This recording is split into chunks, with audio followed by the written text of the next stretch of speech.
Ordinarily, I do videos of the deceased at cemeteries and at memorial parks. However, regarding this particular young lady, Marie Elizabeth Johnson, I could not find a Find a Grave page on her, and I couldn't find a burial site. This, however, is the place where she died.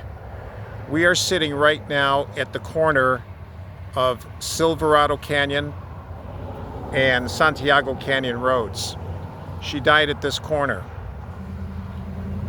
It was Monday, September 9th, 2013. It was 1:45 in the morning. Very dark. There's no streetlights out here. Marie Elizabeth Johnson, Lizzie, as she was known by, was the victim of a rollover collision at this corner. Best as I can tell, the reports that I reviewed didn't say which direction she was coming from. It appears to me, though, because I know this area well, I've been here hundreds of times at least, she was probably coming southbound, like that direction. Well, she wasn't driving, someone else was. And there were two cars. They were probably coming southbound when they lost control. Antonio Escamilla, 19 years of age, was the driver. He was driving under the influence of alcohol. Antonio Escamilla was following another car full of young people, and they were virtually all teenagers. School was about to start the next day, on the 10th, but this night they decided to come out here to this area. They were going to go up to Black Star Canyon and have a little party with the beer and everything. However, the driver in the first car lost control when a deer bolted right in front of his car. He braked hard, which caused Antonio Escamilla's car to lose control, and they both went over, I believe, on the far side of this street here, right past the green sign. They were all injured. There were some 7 or 8 young people. Lizzie Johnson was the only one who died. Both drivers were intoxicated with beer, and they were both speeding 70 miles an hour.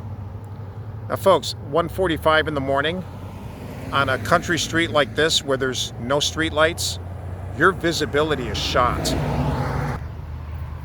But this happens time and time and time and time again. Lizzie and her family, just the day before on Sunday, had flown back here from Hawaii. 16-year-old Lizzie had dreams of moving to Hawaii, becoming an airline stewardess, and making trips back and forth to Hawaii because she had grandparents that lived there.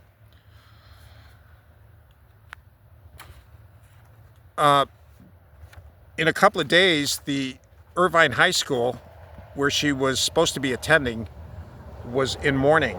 They had a vigil for her. They were all dressed in Hawaiian outfits and Hawaiian garb, just like Lizzie enjoyed. And she was buried, I don't know where. 3 years later, Antonio Escamilla was sentenced to 6 months in jail. He pled guilty to vehicular manslaughter while intoxicated, driving under the influence, driving with a blood alcohol content of 0.08 or higher. And he was sentenced to 6 months in jail, 3 years probation. So, no doubt he's out. He's been long out of jail now. Tragedy. Tragedy. No doubt in your own locality, there have been tragedies involving alcohol and driving, every bit this bad and probably even worse. And it's not just young people that drink and drive. It's people of all ages. Folks, don't do it. Don't do it. All I can say is rest in peace to young Lizzie Johnson. I mean, I certainly hope she was right with God when she died, but she made a very, very poor choice. I mean, what was she even doing out at 1:45 in the morning with some 6 or 7 other kids, driving on a dark road with beer in the car? Come on. I mean, what a horrible choice to make. And I'm so sorry to the family if they happen to come across this video. I do want to extend my deepest condolences. It's something that you don't get over. I mean, it doesn't stop hurting just because 12 years has gone by. But rest in peace to young Lizzie. And I certainly hope those other people in those 2 vehicles learned by it. They were very fortunate to have survived. Lizzie didn't survive because she didn't have her seatbelt on. So yeah, that's a 3-hour discussion all by itself, is traffic safety and wearing your seatbelt. Anyway, rest in peace. And I pray God's peace on the Johnson family.